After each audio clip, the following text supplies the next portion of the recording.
Assalamualaikum warahmatullahi wabarakatuh.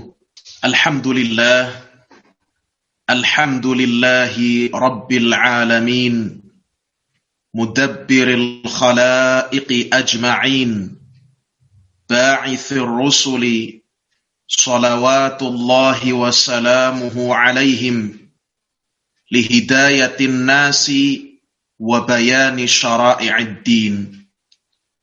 Allahumma salli wa sallim wa barik ala nabiyyina Muhammadin wa ala alihi wa ashabihi ajma'in wa man tabi'ahum bi ihsanin ila yaumiddin. Ashhadu an la ilaha illallah wahdahu la syarika lah, al-malikul haqqul mubin, الرزاق ذو القوة المتين وأشهد أن نبينا محمدا عبده ورسوله المبعوث رحمة للعالمين أما بعد kaum warahimakumullah. Semoga Allah subhanahu wa ta'ala senantiasa memberkahi dan alhamdulillah pada malam hari ini kita diberikan kenikmatan oleh Allah subhanahu wa ta'ala. Yang paling besarnya nikmat hidayah di atas Islam, di atas iman. Demikian pula kita bersyukur kepada Allah atas nikmat-nikmat yang lain. Nikmat kesehatan, nikmat waktu atau kesempatan, dan lain sebagainya. Termasuk di antaranya kita bisa berkumpul pada malam hari ini secara daring, secara online, imba ilmu, talabul ilm, mengkaji Al-Quran dan hadis-hadis Rasulullah sallallahu alaihi wa ala alihi wasallam. Untuk itu kami mengajak kepada diri kami pribadi dan kepada kaum muslimin dan muslimat sekalian, amalan yang bahkan bisa mengalahkan nilai ibadah sunnah yang lainnya. Oleh karena itu, marilah kita meluruskan niat kita. Marilah kita membersihkan niat-niat kita, yakni semata-mata untuk mencari keridhaan Allah subhanahu wa ta'ala, karena kita menjalankan perintah Allah dan perintah Rasulnya. Demikian pula terlebih-lebih dakwahkan. Mudah-mudahan Allah subhanahu wa ta'ala warzuqna ilman yanfa'una wa Allah, sebagaimana jadwal yang telah disampaikan.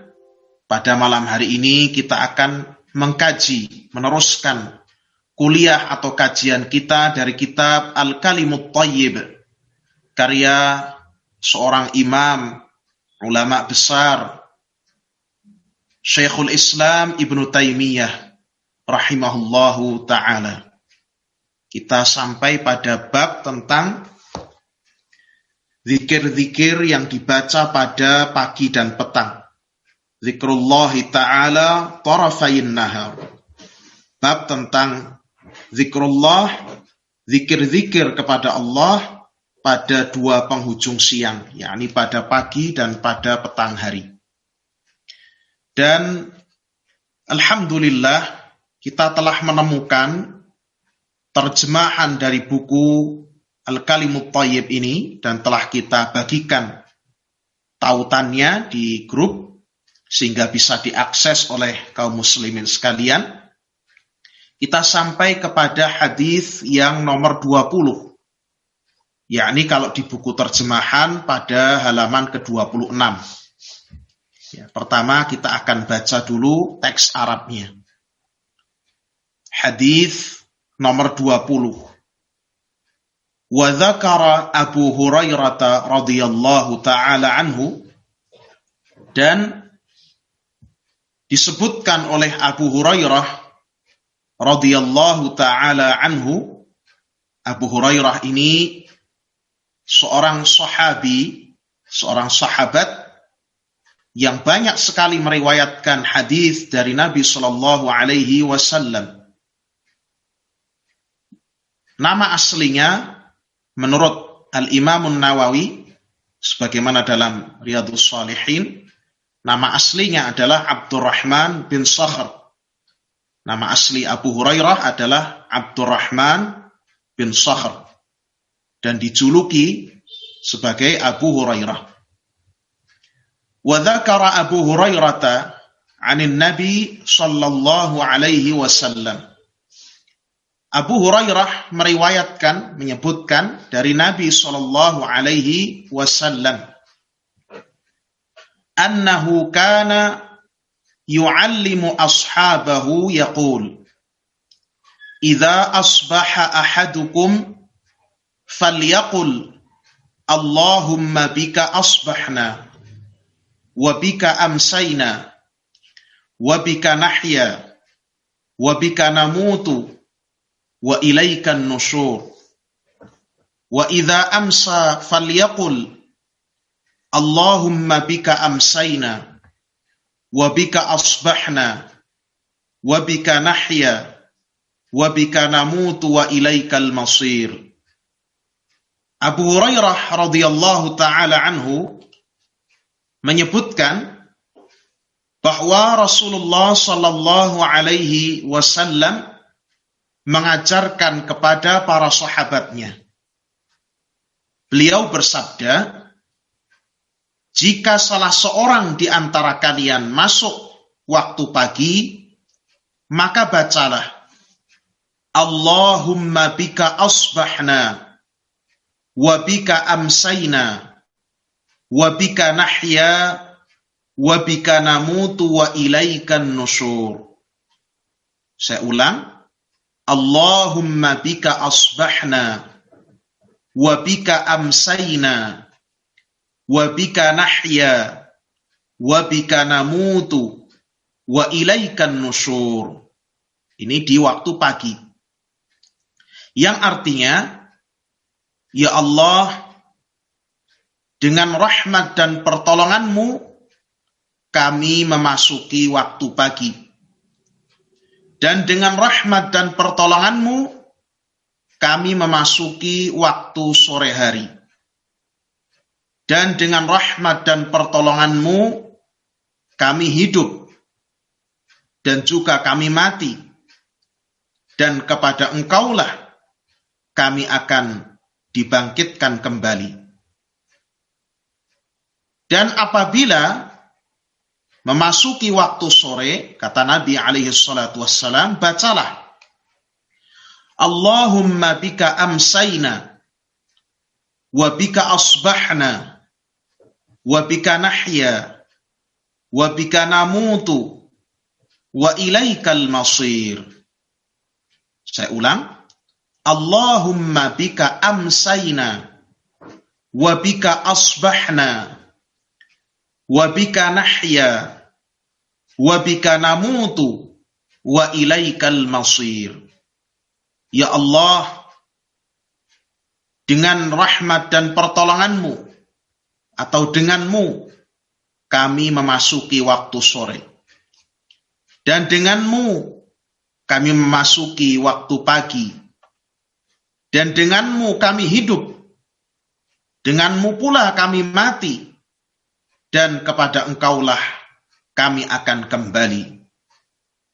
Kata Syekhul Islam, qala Tirmidzi, haditsun hasanun sahih. Jadi hadis ini diriwayatkan oleh At-Tirmidzi, dan At-Tirmidzi mengatakan hadis ini derajatnya hasan sahih. Kaum muslimin rahimani wa rahimakumullah. Tidak diragukan lagi bahwa doa ini atau zikir ini adalah doa yang sangat-sangat agung, sangat-sangat mulia, sangat-sangat besar kandungan dan maknanya. Di sini, sebentar. Di dalam hadis ini Nabi Shallallahu Alaihi Wasallam mengajarkan kepada kita agar di pagi hari kita mengucapkan Allahumma bika asbahna. Ya Allah, denganmu lah, yakni dengan pertolonganmu, dengan meminta perlindungan kepadamu, dengan berzikir mengingatmu, asbahna, kami memasuki waktu pagi. Wa bika amsayna, dan demikian pula kami memasuki waktu sore dengan kenikmatan darimu, dengan penjagaanmu, dengan mengingatmu, dengan meminta pertolonganmu. Ini yang dimaksud. Allahumma bika asbahna wa bika amsayna. Wa bika nahya, dan denganmu lah kami hidup. Wa bika namut, dan denganmu lah kami juga mati atau meninggal dunia. Jadi di sini Nabi Shallallahu Alaihi Wasallam mengajarkan kepada kita untuk menyebut-nyebut, mengagungkan Allah, meminta pertolongan kepada Allah dalam setiap urusan hidup kita, berlindung kepadanya dari setiap keburukan, memohon kepadanya setiap kebaikan dalam segala hal, di waktu pagi, di waktu sore, di waktu kita hidup dan di waktu kita meninggal dunia. Wa ilaikan nusyur, dan hanya kepada Engkaulah ya Allah kami akan dibangkitkan. An-nusyur ini artinya adalah al-ihya lil ba'thi yaumal qiyamah, yaitu dibangkitkannya manusia, dibangkitkannya para makhluk dari kubur-kubur mereka pada hari kiamat ini. Adapun kalau sore hari, Nabi Shallallahu Alaihi Wasallam mengajarkan ini doanya agak dibalik karena sore ya.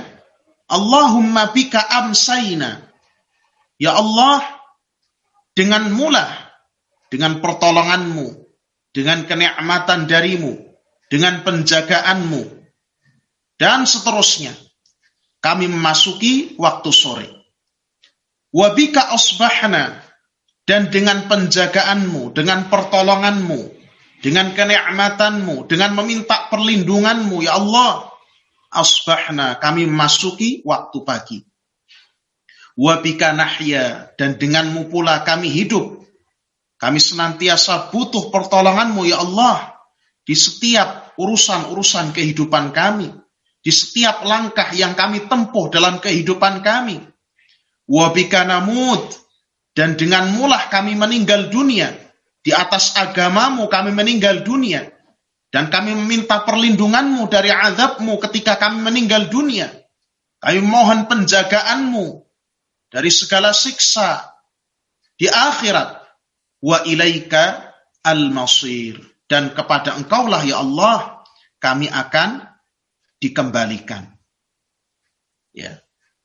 Di sini kaum muslimin rahimani wa rahimakumullah, pada hadis ini ada beberapa pelajaran yang bisa kita petik. Yang pertama adalah bahwasannya Nabi Shallallahu Alaihi Wasallam itu sangat-sangat bersemangat untuk mengajari umatnya bagaimana supaya umatnya senantiasa bergantung, senantiasa bersandar kepada Allah Subhanahu wa Ta'ala dalam setiap urusannya. Coba kita perhatikan bagaimana hadis ini kita menyatakan bahwa dalam pagi, dalam sore hari, dalam urusan-urusan hidup kita, dalam perkara-perkara yang terjadi setelah kematian kita, di saat wafat itu menjemput kita, kita semua memohon pertolongan, memohon perlindungan, memohon kenikmatan, memohon kemudahan dari Allah Subhanahu wa Ta'ala. Kita tidak bisa lepas dari rahmat Allah Subhanahu wa Ta'ala. Di sini Nabi Shallallahu Alaihi Wasallam hirs, betul-betul bersemangat dalam mengajari kita, umatnya, untuk senantiasa bergantung, bersandar kepada Allah dalam setiap urusan kehidupan kita. Dalam setiap saat, di setiap waktu kita bersandar kepada Allah Subhanahu wa Ta'ala. Yang kedua, yang bisa dipetik dari hadis ini, bahwa seorang muslim itu sepantasnya dia mengerti untuk senantiasa bersyukur, berzikir mengingat Allah pada pagi dan petang hari. Dia senantiasa bersyukur kepada Allah pada zat yang telah memberikannya kenikmatan pada penghujung siang dan pada penghujung malam hari. Jadi seorang muslim diajarkan untuk senantiasa bersyukur dan mengingat Allah ketika siang hari itu telah habis, dan demikian pula ketika malam hari itu habis menjelang hari berikutnya. Ini yang kedua. Yang ketiga adalah bahwa hadis ini mengajarkan kepada kita, memberikan faedah kepada kita akan penetapan adanya negeri akhirat. Penetapan adanya kebangkitan setelah kematian. Penetapan akan adanya hisab, perhitungan amalan-amalan perbuatan manusia. Penetapan akan adanya jaza, yakni pembalasan atas amal-amal, baik itu kebaikan atau keburukan yang dilakukan oleh manusia di akhirat. Sebagaimana dalam sabda Nabi tadi, wa ilaikan nusyur, dan hanya kepada Engkaulah ya Allah an-nusyur, kami akan dibangkitkan kelak pada hari kiamat. An-nusyur itu adalah al-ihya'u lil ba'thi yaumal qiyamah. Dihidupkannya manusia-manusia, ya, para makhluk yang telah meninggal, dibangkitkannya dari kubur-kubur mereka, ya, pada hari kiamat untuk dikumpulkan di padang mahsyar. Demikian pula wa ilaikal masir, dan kepada Engkaulah ya Allah kami akan kembali. Kami akan dihisab dan diberikan balasan atas perbuatan-perbuatan yang telah kita kerjakan. Ini ada penetapan akan adanya negeri akhirat, akan adanya hisab dan jaza. Bahkan juga di sini juga ada penetapan akan adanya kematian yang akan dialami oleh setiap makhluk Allah.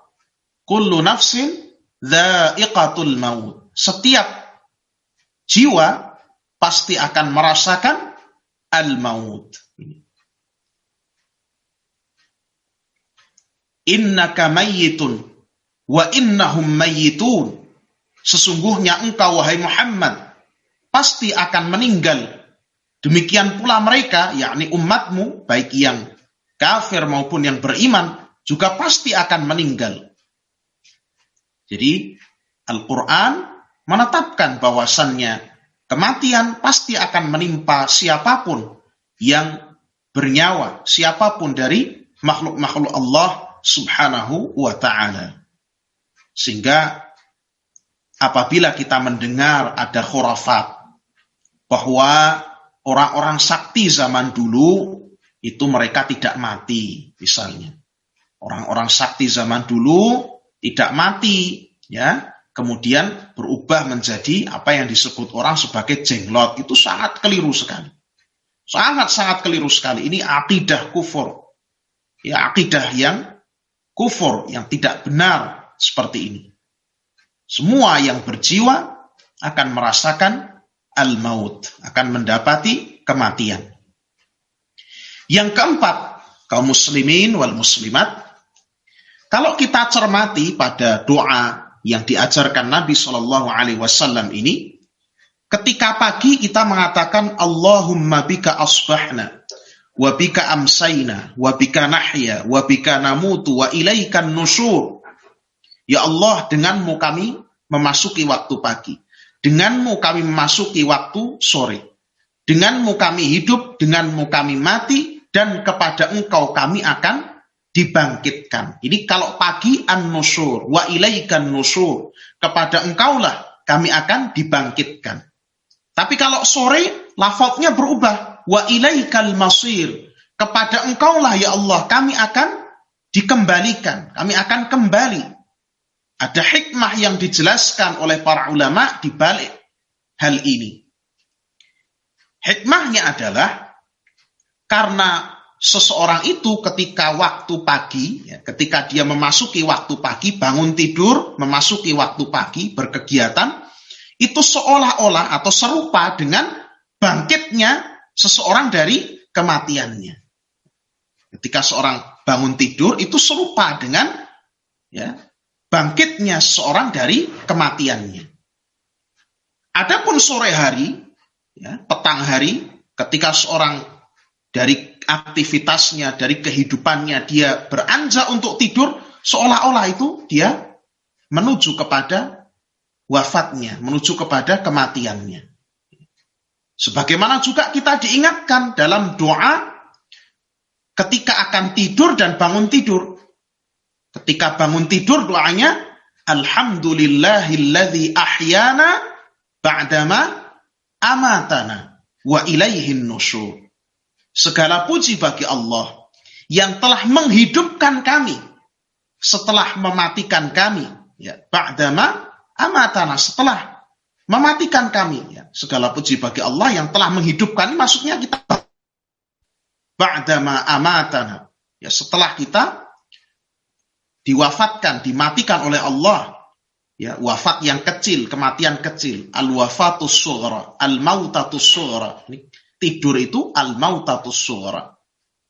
Wa ilaihin nusyur, dan kepada Allah lah kita akan dibangkitkan. Ini doa bangun tidur. Doa ketika tidur juga demikian.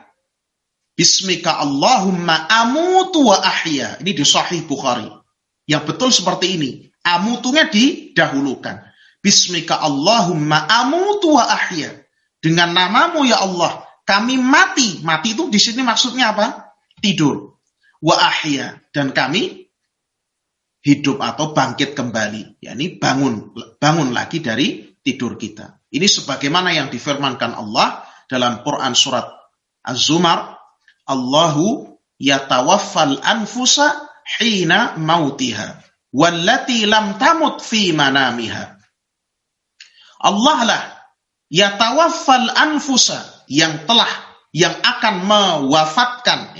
Allah lah yang mewafatkan al-anfusa, jiwa-jiwa, hina mautiha, ketika matinya, ketika tiba maut kepada mereka. Wallati lam tamut fi manamiha. Demikian pula Allah lah yang menahan jiwa-jiwa itu ketika dalam tidurnya. Jadi Allah lah yang menahan atau yang mewafatkan jiwa-jiwa itu ketika datang ajalnya, ketika datang kematian pada mereka. Wallati lam tamut fi manamiha, dan Allah lah yang mewafatkan atau menahan jiwa-jiwa tersebut ketika seorang itu tidur, di dalam tidurnya. Kemudian Allah Subhanahu wa taala mengatakan, fayumsikul lati qada 'alaiha al-maut. Kemudian Allah menahan jiwa-jiwa yang Allah tetapkan atasnya kematian. Wa yursilul ukhra ila ajalim musamma. Dan Allah lepaskan jiwa-jiwa yang lain sampai pada batas waktu yang telah Allah tentukan. Inna fi dzalika laayatil liqaumi yatafakkarun. Sesungguhnya pada yang demikian itu terdapat tanda-tanda kekuasaan Allah bagi orang-orang yang mau berpikir. Jadi ketika kita tidur, itu serupa dengan kematian, ditahan oleh Allah. Fayumsikul lati qada 'alaiha al-maut. Kalau orang yang mati, yang Allah takdirkan mati, itu jiwanya ditahan, tidak dilepas oleh Allah. Tapi kalau orang yang tidur, wa yursilul ukhra ila ajalin musamma. Allah lepas lagi jiwa itu sampai pada batas waktu atau sampai pada ajal yang telah ditentukan. Sampai-sampai para ulama berdasarkan ayat-ayat dan hadis tadi mengatakan an-naumu akhul maut. Bahwa tidur itu saudaranya kematian. Tidur itu serupa atau saudaranya dari kematian. Ini perlu kita pahami hal ini. Kenapa? Alasan pada pagi hari kita mengucapkannya wa ilaikan nusur, kepada engkaulah ya Allah kami akan dibangkitkan. Ya karena ini serupa dengan orang yang mati kemudian dibangkitkan lagi. Kalau sore hari wa ilaikal masir, kepada engkaulah ya Allah kami akan kembali. Karena serupa dengan orang yang menjalani kehidupan lalu dia diwafatkan oleh Allah Subhanahu wa ta'ala. Barakallahu fikum. Ini bisa dilihat pada halaman 26 dan 27 dari buku yang telah kita bagikan di grup. Kemudian kita beranjak pada hadis nomor 21. Hadis nomor 21. Ini juga masih membahas tentang zikir pagi dan petang atau doa dan zikir yang dibaca pada pagi dan petang. Wa an Shaddad bin Ausin radhiyallahu anhu, dari sahabi atau sahabat namanya Shaddad bin Aus radhiyallahu taala anhu. Anin Nabi sallallahu alaihi wasallam qala, dari Nabi sallallahu alaihi wasallam beliau pernah bersabda, Sayyidul istighfari, pemimpinnya atau istighfar yang paling agung, istighfar yang paling utama, ya.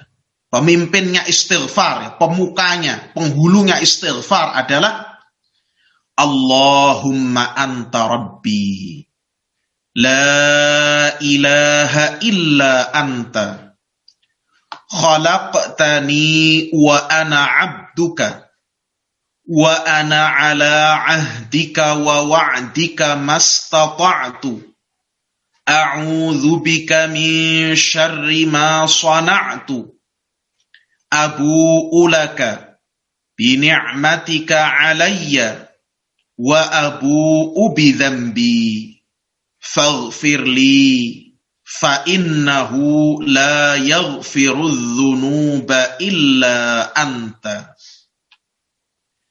Ya Allah, engkaulah Rabbku, tidak ada sesembahan yang hak selain engkau.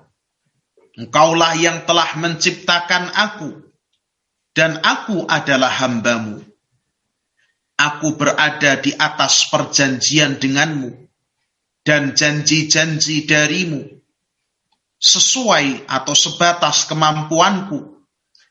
Aku berlindung kepadamu dari keburukan apa-apa yang aku perbuat.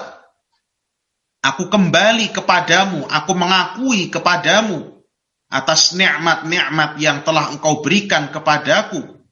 Dan aku kembali, aku akui dosa-dosaku. Maka ampunilah aku, karena sesungguhnya tidak ada yang bisa mengampuni dosa-dosa kecuali hanya engkau. Man qalaha hina yumsi, famata min lailatihi, dakhalal jannah. Wa man qalaha hina yusbihu, famata min yaumihi, dakhalal jannah. Barang siapa yang membacanya pada petang hari, pada sore hari, kemudian dia meninggal dunia pada malam harinya, maka dia akan masuk surga. Dan barang siapa yang mengucapkannya pada pagi hari, lalu dia meninggal dunia pada siang harinya, maka dia akan masuk ke dalam surga. Kharrajahul Bukhari. Hadis ini sahih, diriwayatkan oleh Al-Imam Al-Bukhari. Masya Allah. Hadis yang sangat penting sekali, yang menerangkan tentang Sayyidul Istighfar. Jadi ini hadisnya seperti ini. Mungkin Bapak Ibu kaum muslimin wal muslimat pernah mendengarkan tentang Sayyidul Istighfar, tapi tidak secara lengkap bagaimana hadisnya. Ini hadisnya seperti ini. Ya, doa ini bisa dibaca kapanpun, tapi yang paling dianjurkan Nabi Shallallahu Alaihi Wasallam adalah pada pagi dan petang hari. Tapi bisa dibaca kapanpun. Pada hadis ini kita akan membaca penjelasan Syekh Sa'id bin Wahab Al-Qahtani tentang makna-maknanya.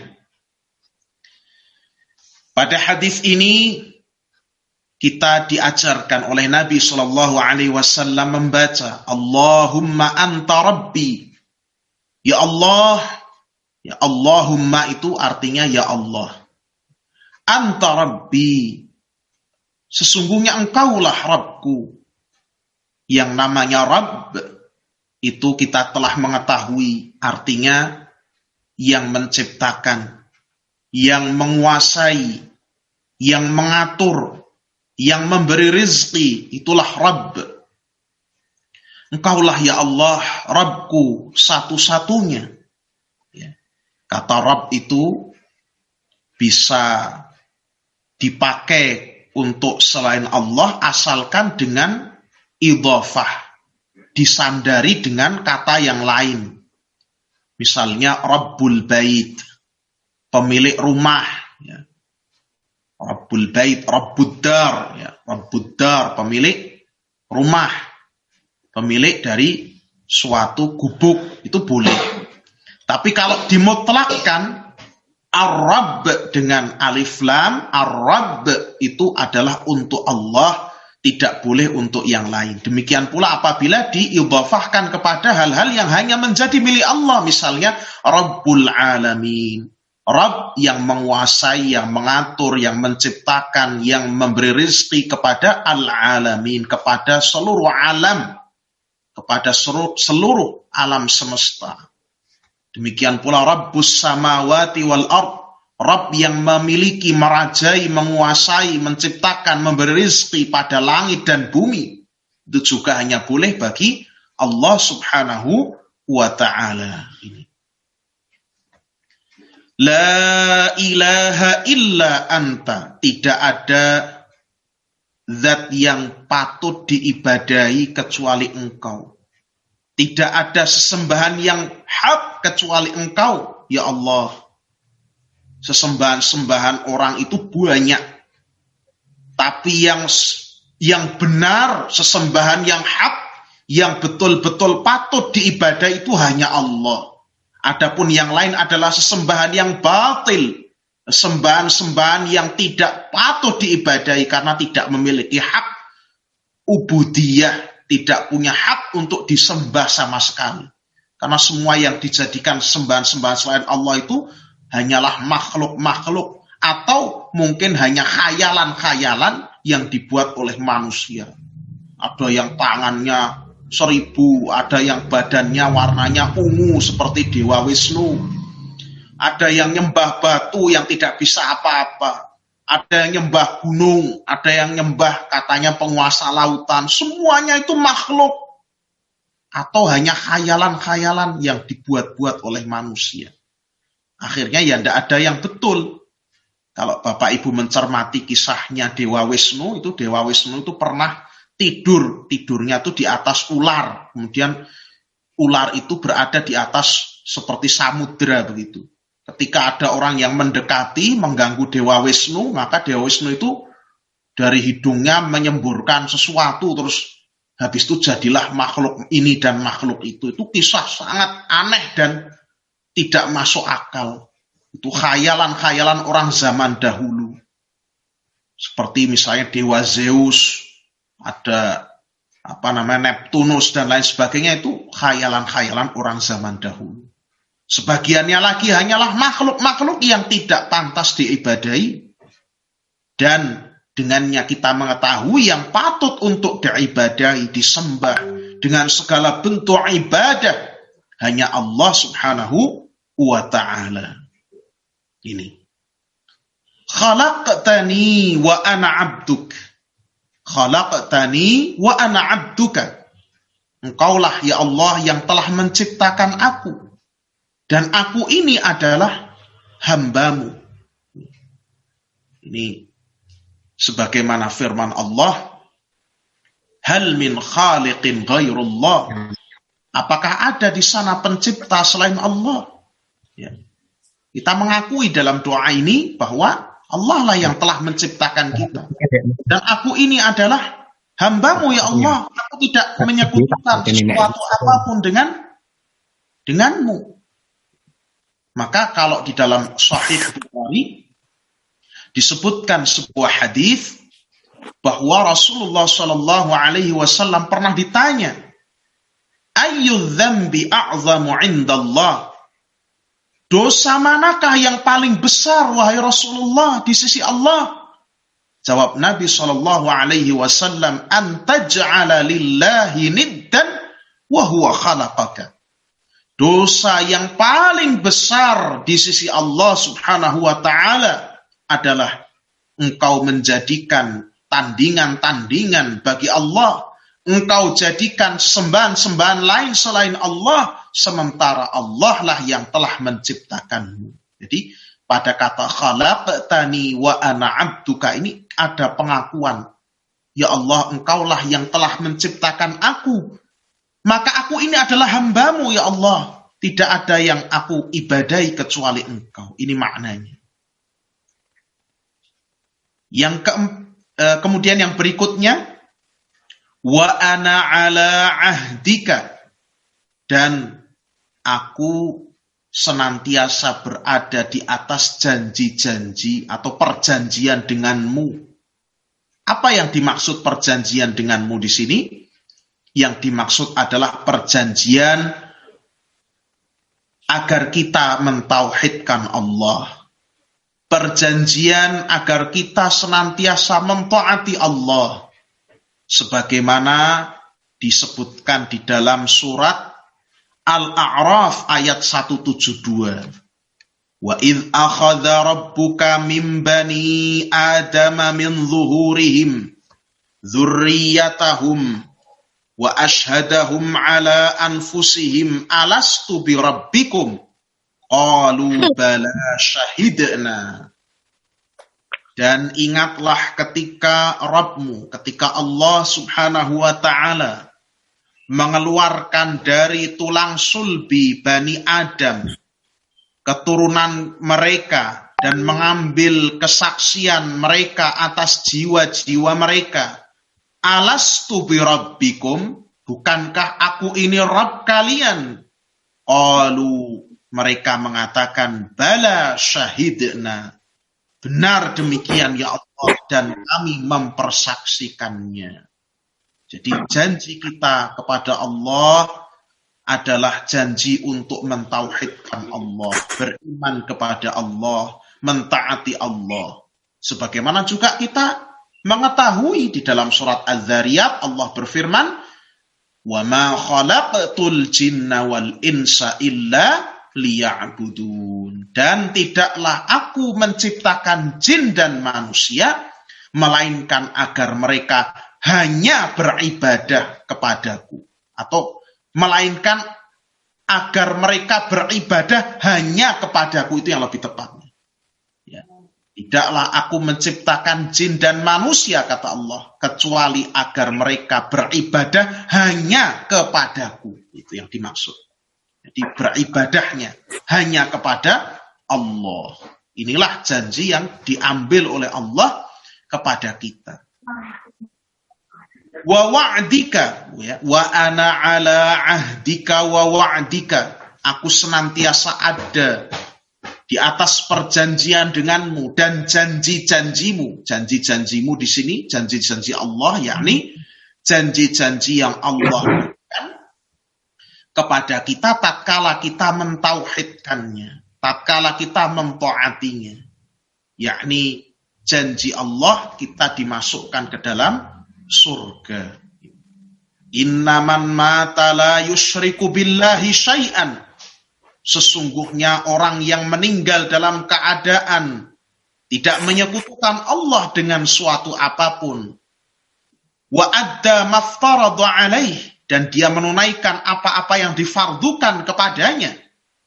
Ayyudkhilahul jannah, bahwa dia pasti akan dimasukkan ke dalam surga. Ini janji Allah.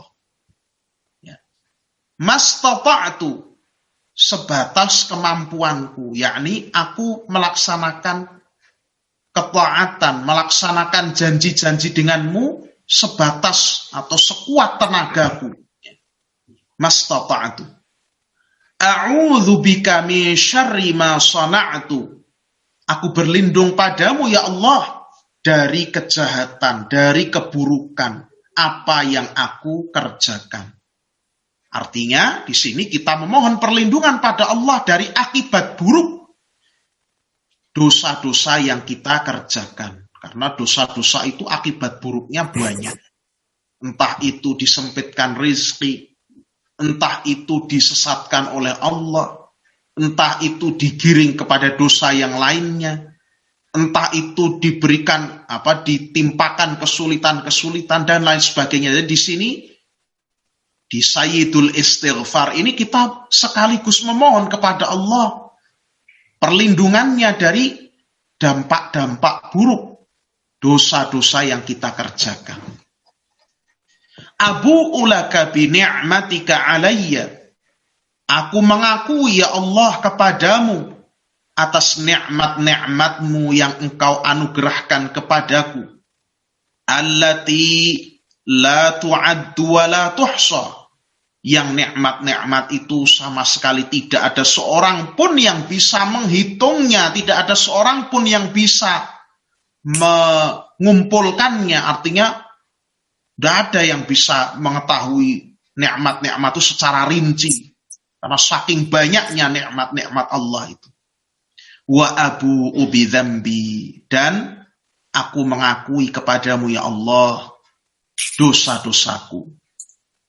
Faghfirli, maka ampunilah aku. Fa innahu la yaghfirudz dzunuba illa anta. Karena tidak ada yang bisa mengampuni dosa-dosaku kecuali hanya engkau semata. Sebagaimana firman Allah, wa may yaghfirudz dzunuba illallah. Siapakah yang bisa mengampuni dosa-dosa selain daripada Allah? Yang bisa kita petik dari hadis ini, yang pertama, bahwasannya Nabi Shallallahu Alaihi Wasallam itu hanya seorang hamba biasa, seorang manusia biasa. Nabi biasa membaca doa ini, di mana itu menunjukkan bahwa Nabi Shallallahu Alaihi Wasallam itu juga tunduk, juga merendah, menghambakan diri kepada Allah Subhanahu wa Ta'ala. Sehingga beliau, yakni Nabi Shallallahu Alaihi Wasallam, tidak patut sama sekali untuk diibadahi, tidak patut untuk dimintai pertolongan, tidak patut untuk dimintai perlindungan dari kesulitan-kesulitan, tidak patut. Ya. Demikian pula di sini diajarkan agar kita juga senantiasa bersikap merendah, tunduk, taat, ya, kepada Allah Subhanahu wa Ta'ala. Ini yang pertama. Yang kedua, di sini ada penetapan tauhid rububiyah dan uluhiyah. Penetapan tauhid rububiyah, bahwasannya Allah Subhanahu wa Ta'ala satu-satunya zat yang menciptakan, yang mengatur, yang menguasai, yang memberi rizki kepada alam semesta, termasuk kita. Terdapat pada ucapan dalam doa ini, Allahumma anta rabbi, ya Allah, engkaulah Rabbku, yang mengaturku, yang menguasai diriku, yang merajaiku, yang memberi rezeki kepadaku, dan lain sebagainya.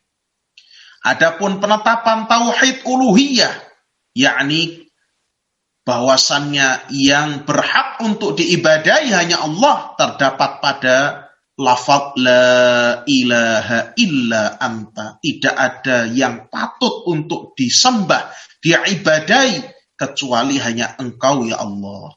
Ini yang kedua, ada penetapan tauhid di dalam doa Sayyidul Istighfar ini. Yang ketiga, penetapan akan adanya janji yang Allah Subhanahu wa Ta'ala ambil dari setiap putra-putra Adam, yaitu janji agar mereka mentauhidkan Allah, janji agar mereka beriman kepada Allah dan mentaatinya. Sebagaimana tadi kita bacakan dalam surat Al-A'raf ayat 172. Yang keempat yang bisa kita ambil dari hadis ini, bahwasannya seorang hamba itu wajib untuk senantiasa menghindari apa-apa yang dimurkai oleh Allah Subhanahu wa ta'ala. Seorang hamba itu wajib untuk menempuh segala cara untuk menghindari siksa Allah Subhanahu wa ta'ala, akibat-akibat buruk dari dosanya. Ini tadi di dalam hadis disebutkan, a'udzubika min syarri ma sana'tu. Ya Allah, saya berlindung kepadamu dari akibat-akibat buruk, dari kejelekan-kejelekan apa yang aku perbuat. Kadang-kadang kita pernah berbohong. Kadang-kadang kita mungkin pernah menyakiti hati orang. Kadang-kadang kita mungkin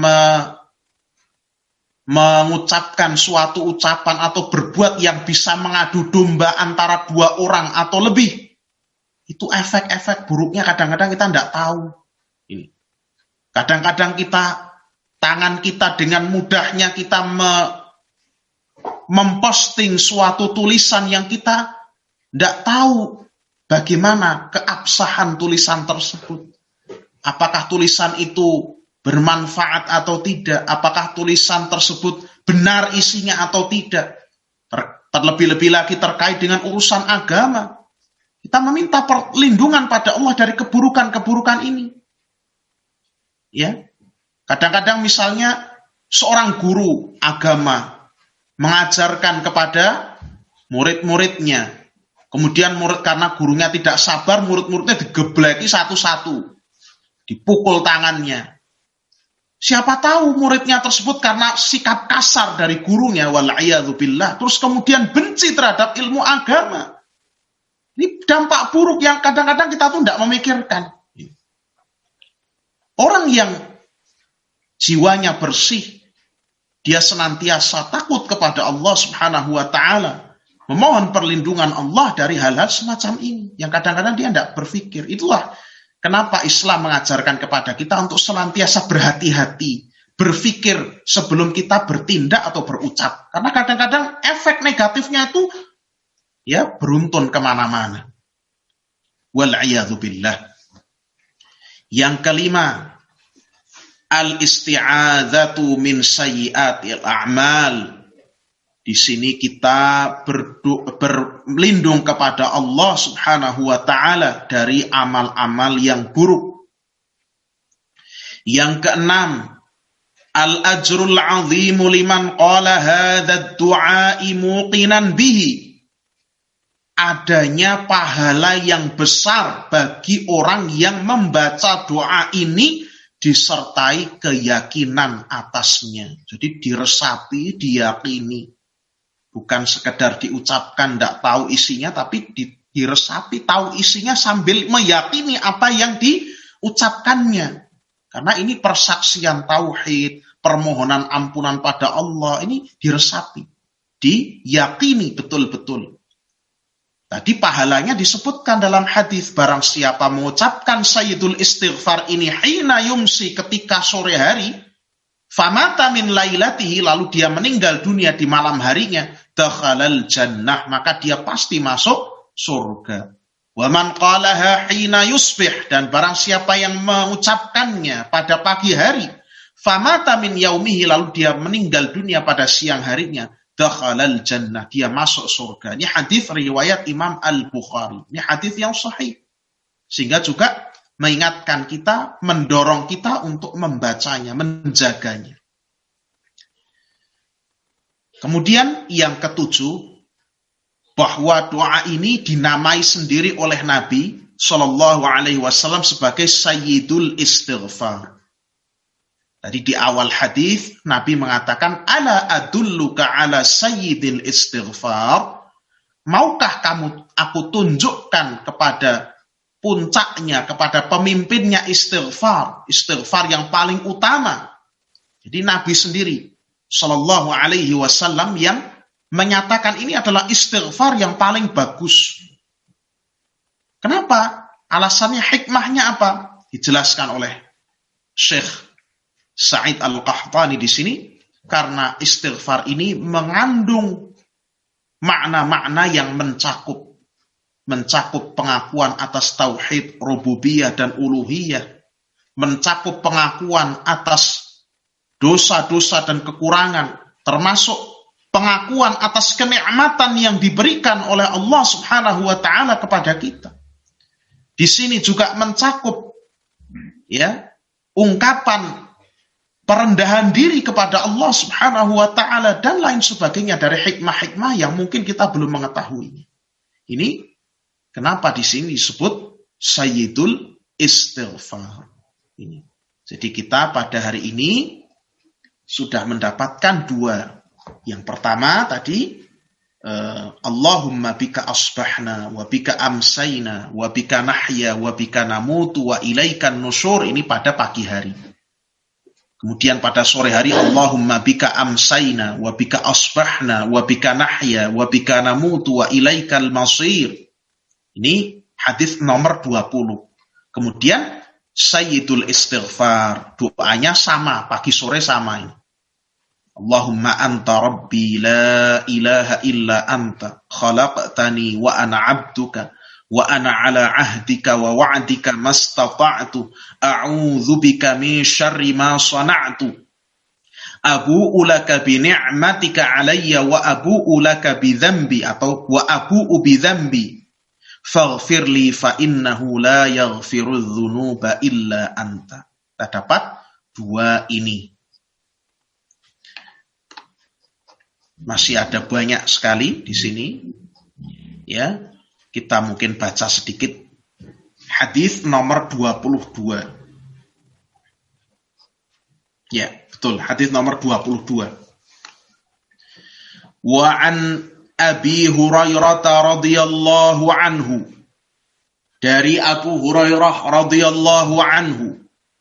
Anna Aba Bakrin As-Siddiq, bahwasannya Abu Bakar As-Siddiq radhiyallahu anhu qala, dia pernah mengatakan, ya Rasulullah, wahai Rasulullah, alimni syai'an aquluhu idza asbahtu wa idza amsaitu, ajarilah saya sesuatu yang bisa saya baca ketika saya masuk waktu pagi dan petang hari. Qala, Nabi sallallahu alaihi wasallam bersabda, qul, katakanlah, Allahumma alimal ghaibi wasyahadah, fatiras samawati wal ard, rabba kulli syai'in wa malikah, ashhadu an la ilaha illa anta, a'udzu bika min syarri nafsi wa min syarri syaitani wa syarakih. Ya. Ini bisa wamin, bisa minnya dihilangi. Wa syarri syaitani wa syarakih. Wa an aqtarifa ala nafsi su'an au ajurrahu ila muslim. Qulhu idza asbahta wa idza amsayta wa idza akhadta madja'aka. Ucapkanlah ketika engkau masuk waktu pagi, ketika engkau masuk waktu sore, dan ketika engkau mendatangi tempat tidurmu. Qala Tirmidzi haditsun hasanun sahih. At-Tirmidzi mengatakan hadis ini hadis yang hasan dan sahih, hadis hasan sahih. Artinya doanya, ya Allah, ya, halaman 29 di buku yang telah saya bagikan di grup. Ya Allah, Zat yang maha mengetahui yang gaib dan yang nyata. Ya Allah, Rabb langit dan bumi, Rabb segala sesuatu dan yang merajainya. Saya bersaksi bahwasannya tidak ada sesembahan yang hak selain Engkau. Aku berlindung kepadamu dari kejahatan jiwaku dan dari kejahatan syaitan dan bala tentaranya. Dalam riwayat yang lain, atau aku melakukan kejelekan terhadap diriku atau mendorong seorang muslim kepadanya. Ini makna dari doa tersebut. Kita coba lihat syarahnya ya.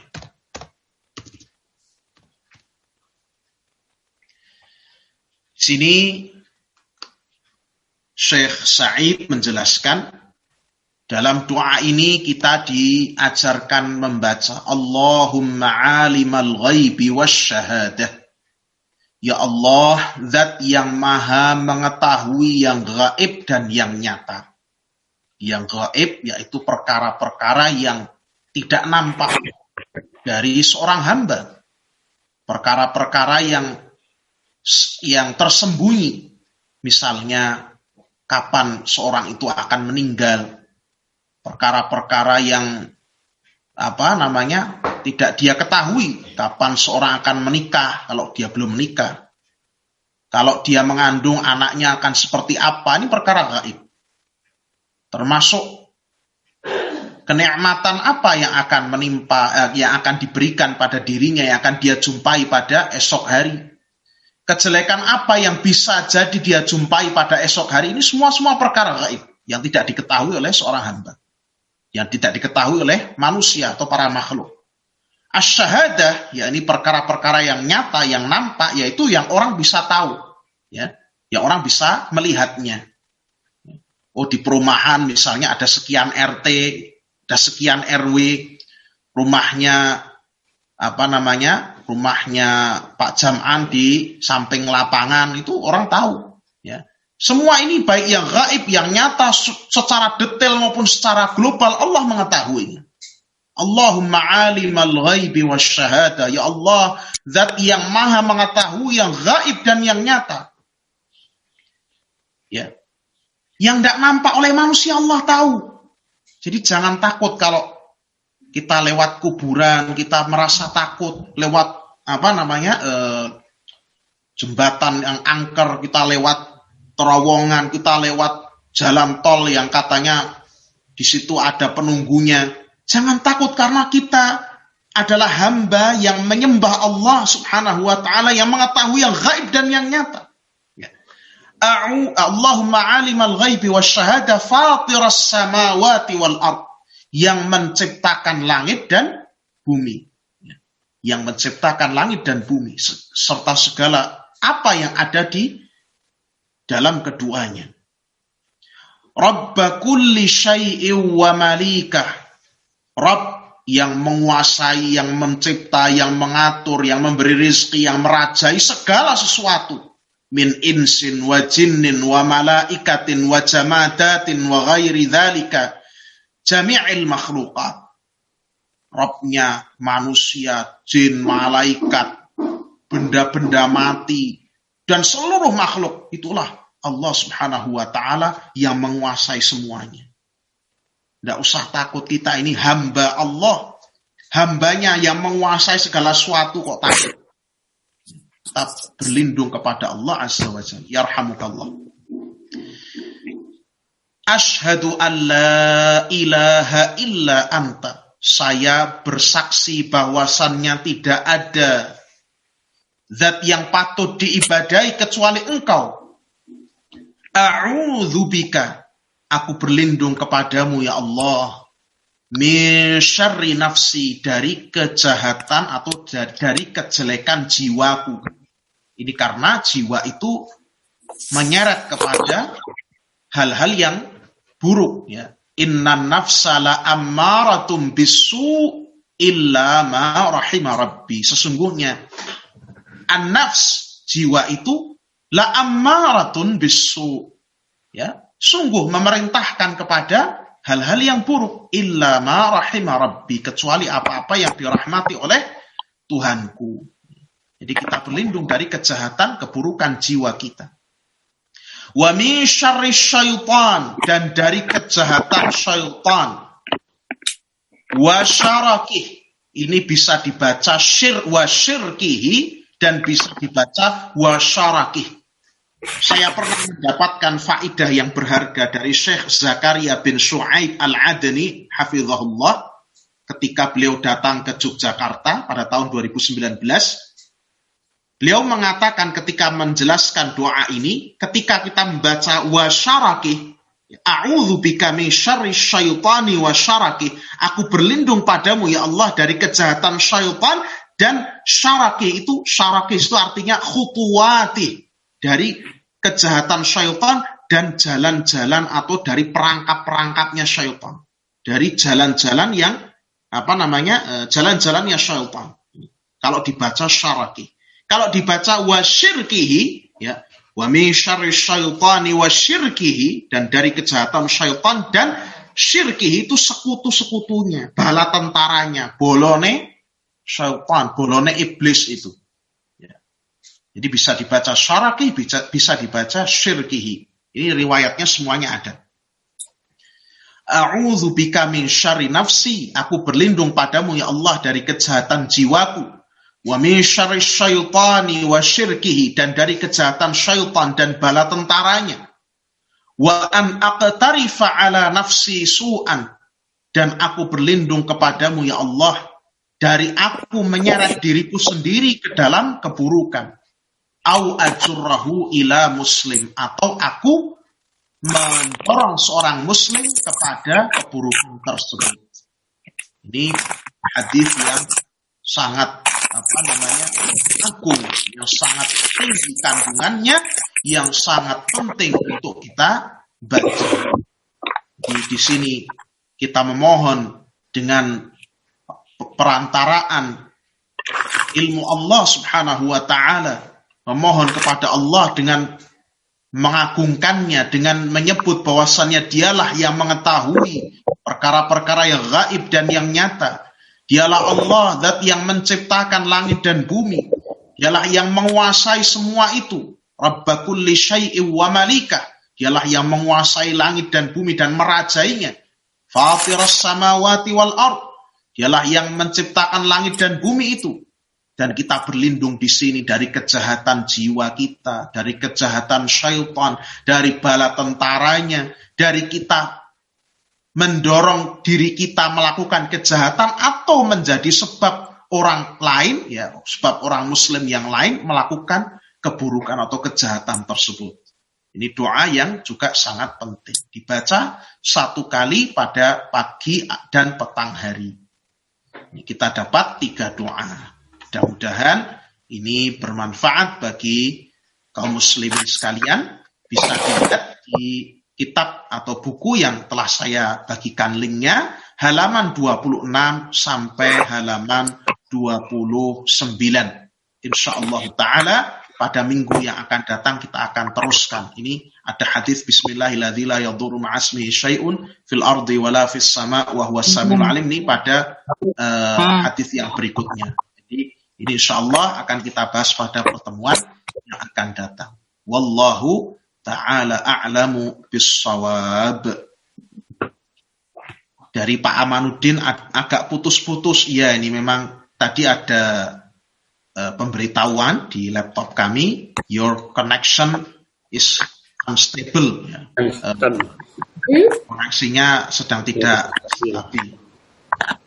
Baik Bapak Ibu, apakah ada pertanyaan sebelum kita akhiri? Kami persilahkan.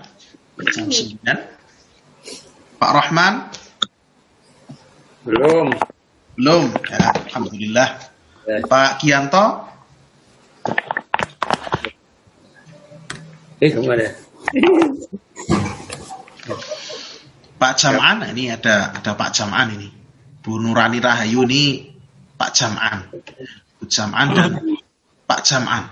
Ya, alhamdulillah. Bu Ken, ada pertanyaan Bu Ken?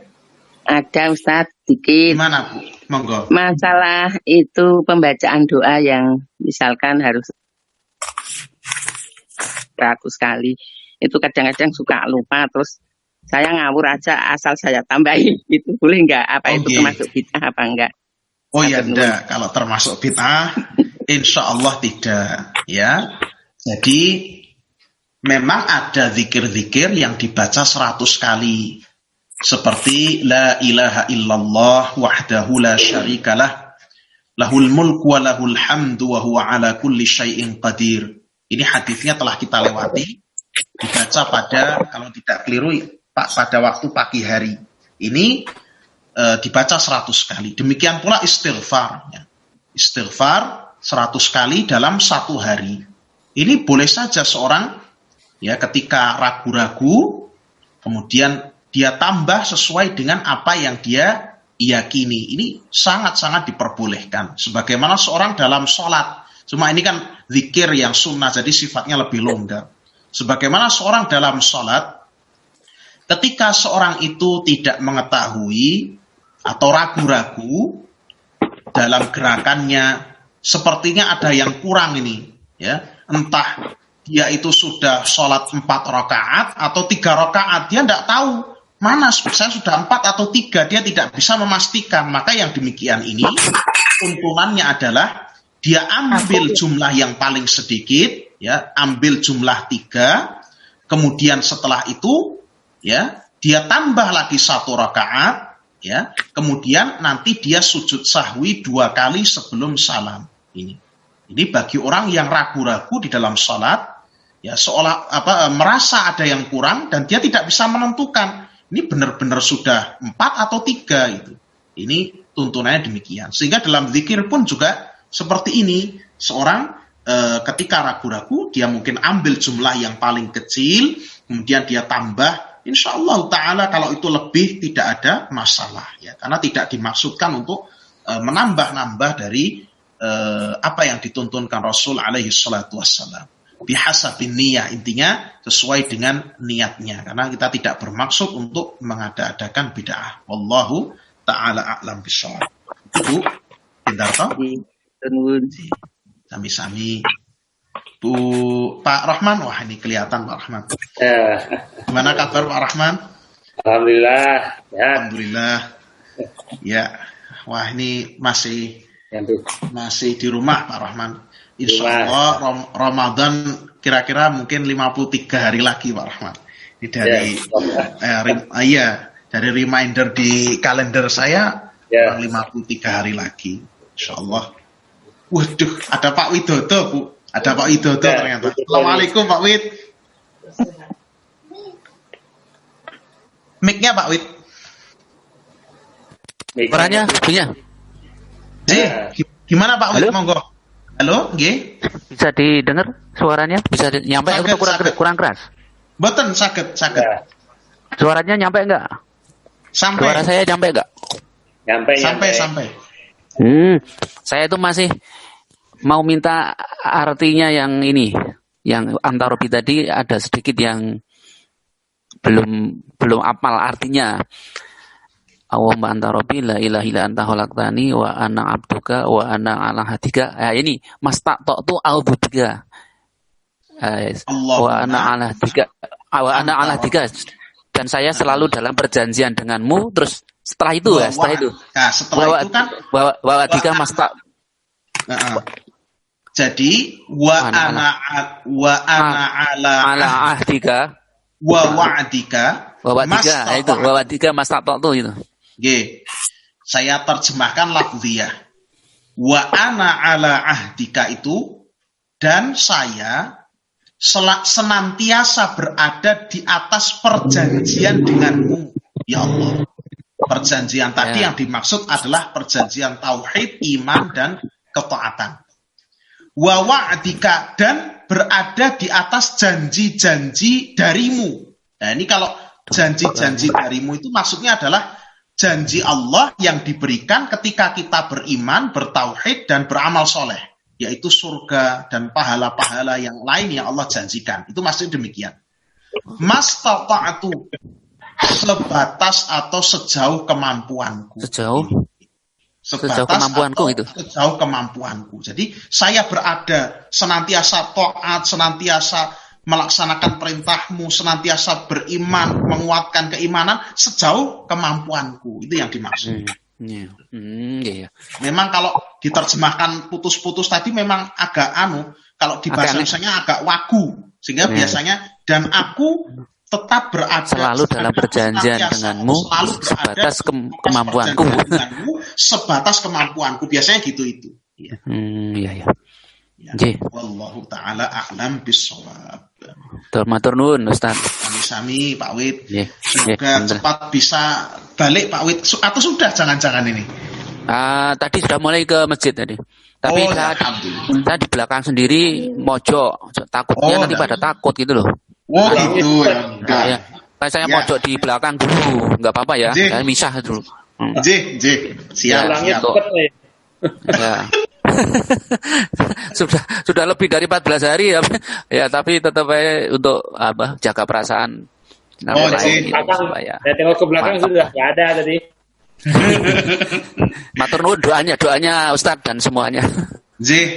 Alhamdulillah kita bersyukur Pak Wid sudah bisa pulang dari RS, bisa kembali bersama kita, ibadah, sholat, dan lain sebagainya. Mudah-mudahan kita senantiasa dijaga oleh Allah. Dan sebagai pesan juga ini, doa-doa ini itu kita amalkan. Mudah-mudahan ini menjadi benteng perlindungan kita dari kejahatan-kejahatan, keburukan, termasuk keburukan wabah COVID-19 ini. InsyaAllah.